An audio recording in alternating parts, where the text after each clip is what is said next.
What is going on, guys? I'm your host, Beau. Welcome back to MovieStalkers, and today is the day. Today, we're here to do my non-spoilers review for Rogue One, A Star Wars Story. Now, of course, this is a non-spoilers review, so if you have not seen the movie, just watch this review just to know how I felt about the movie, and I'll be having a spoilers review for Sunday so I can get all the information about Rogue One in my head and put it out into a video. And also, I have a special trailer talk video happening tomorrow, and it'll be all about, like little bits about certain trailers that came out. And also, I will have a movie review for Collateral Beauty as well coming out tomorrow as well. So hope you guys enjoy that movie review. But anyways, let's get down with Rogue One, A Star Wars Story. Now, if you've seen the trailers, you pretty much know what the plot is about, but it's a tiny sliver of what the plot really is. I'm not going to go into the plot because I've recorded this many times, and all my recordings, I have pretty much spoiled the plot. So if you want to know what the plot is, go watch a trailer for it, or ask somebody else who can actually explain the plot a little bit better, because I couldn't do it. I just could not do it. But anyways, let's get down to my positives, my negatives, my overall thoughts of Rogue One, A Star Wars Story. So, first and foremost, I will say it loud and clear, Rogue One is good. I will say it again, Rogue One is a really good movie. I enjoyed it. Overall, I had not many problems with the movie, alright? But there are certain scenes and certain stuff that I will talk about in my spoilers review that I didn't like. But let's get down with the non-spoilers review. So the positive about the movie is that it is very entertaining. It has a great flow throughout most of the movie. And I use most of the word, I use most of the movie very, very strongly. You'll see why in a second. But the characters were great. I thought all the characters had a good amount of screen time. Each of them had their moments. And all of them just had like a nice, like you kind of understand why this team's together. And there's a good explanation for why they're together. And it makes sense. And it's a nice connection. And they all kind of work together very, very well. So that's a good positive for me there. The second thing that I liked was the droid himself, KS2O, yeah, KS2O, or KS20, I don't know how to pronounce it. If I got his name wrong, I do apologize, but I just couldn't remember his name. I know it's KS something, but he was hilarious. I loved him. He was probably my favorite character of the film.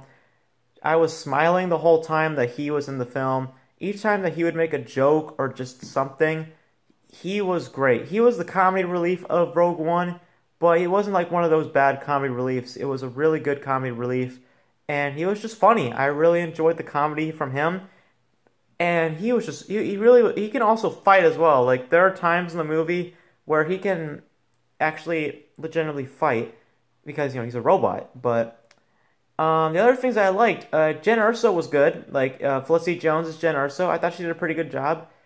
I thought she had, like, a good presence, and I thought overall, like, her story, like, where she comes and all that, was good. And I thought that, her chemistry with the other members of the team was pretty good. And she had a good payoff at the end. So, her character had a good, overall good purpose. So, I also love the action scenes. Gotta give respect to the action scenes. There's a lot of great action scenes in this movie. I mean, I'm not going to get into spoilers, but there was a lot of cool action scenes that take place. Like your typical Star Wars action scenes. Let's say that. They're your typical Star Wars action scenes, but it's just nice to see those scenes again. It's just very, very cool to see, and it's very, very interesting. So, now let's get into my negatives about the movie. The first thing that I gotta say that was a huge negative for me was the first act of this film. The first act of this film was a little rushed, in my opinion. I felt like they needed a little bit more time to fluently put stuff in motion, and it was a little fast. Like, once they get onto the mission, like, what the team is, like, how do I say, man, this is a really hard review. When the first act is done, it's really fast, and there's a lot of information that's thrown at you, and you have to like process all that information very, very quickly. And I felt like they needed a little bit more time to like fluently spread out all that information that they spilled in the first act.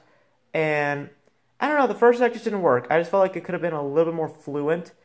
But, you know, I didn't hate it. I just thought it could have been a little bit more fluently better.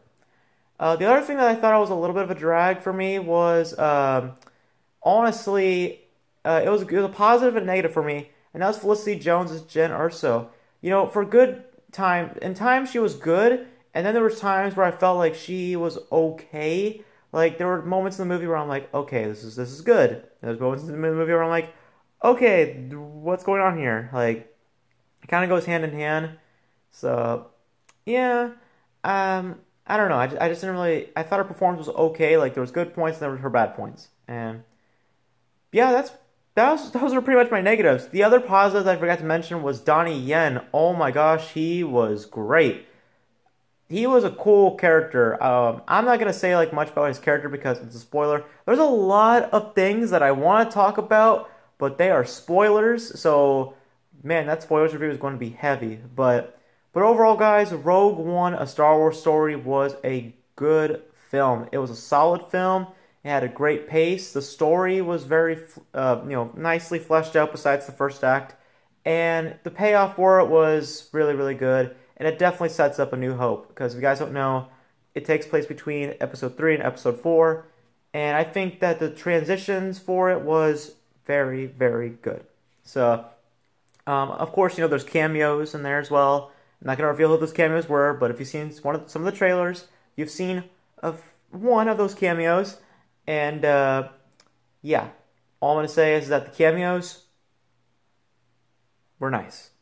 Very, very nice. But overall, guys, I'm going to ask, this is the question that everyone was asking me when I came out of the theater, and I was asking myself, was it better than The Force Awakens? Now, this is just me coming out of the theater. I literally came out of the theater a few hours ago, and I'm still processing the entire film. But as it stands, I'm going to say right now that I did like Rogue One a little better than The Force Awakens, just by a smidge. I might do like a whole video like Rogue One versus Star Wars The Force Awakens. Maybe I might do that, who knows. But for right now, I feel like Rogue One is better just because of a lot of things that I'm not going to say, but I just feel like it's a little bit better. But overall, guys, Rogue One: A Star Wars Story is great. Go watch it soon as you can because tickets are just flying out so much right now. I mean, I've checked my Regal Cinemas and it is packed until like the next week, so I'm glad that I saw it opening day. But out of 10, guys, I'm going to give Rogue One a solid 8.5 out of 10. It's a really good film. I highly recommend that you guys go see it. The only reason why I gave it an 8.5, I was debating if I should give it a 9 or an 8.5. The only reason why I'm giving it an 8.5 is because the first act for me just really didn't work. But everything else I thought was great. I thought the characters were great. I thought the cameos were great. And the action scenes were overall fantastic. And yeah, definitely go see this film when you guys get definitely go see this film when you guys get the chance to. The Force was definitely strong in this film. And that's it for my non-spoilers review for Rogue One. That was probably one of the most hardest non-spoiler reviews I've ever had to do. But thank you guys for watching. Make sure you click that like button. Leave a comment down below if you guys think that Rogue One was better than The Force Awakens, and just your overall feelings of coming out of Rogue One. And make sure you guys check out my other videos as well. And stay tuned for my spoilers review on Sunday. And that's pretty much it for Rogue One: A Star Wars Story. Hope you guys enjoyed it. As always, as we end these videos, Beau out. See you next time. Peace.